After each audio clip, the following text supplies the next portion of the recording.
Allahu Akbar. Allahu Akbar. Allahu Akbar. Allahu Akbar. Allah yansurhum ya Rabb. Allah yansurhum.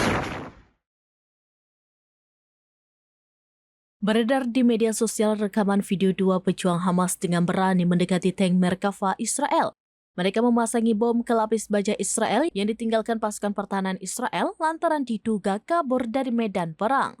Usai bom terpasang di badan tank tersebut, kedua pejuang itu langsung ngacir menjauh dari lokasi. Tak pelak, tank yang sudah dipasangi bom itu meledak dahsyat sehingga menambah daftar lapis baja Israel yang menjadi rongsokan. Adapun video aksi berani dua pejuang Hamas tersebut beredar luas di media sosial X pada Rabu 3 Juli 2024. Pengunggah menarasikan kedua pejuang Hamas itu sebagai kurir yang mengantarkan paket sesuai ke alamat tertuju. Tepat setelah paket diberikan, kedua kurir Hamas itu langsung ngacir ke lokasi yang jauh hingga ledakan dahsyat melumat lapis baja Israel. Pengunggah juga menulis, "Assalamualaikum paket duar." Allahu Akbar. Allahu Akbar. Allahu Akbar. Allah yansurhum ya Rabb. Allah yansurhum.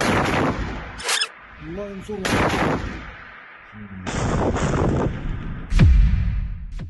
Download Tribun X sekarang.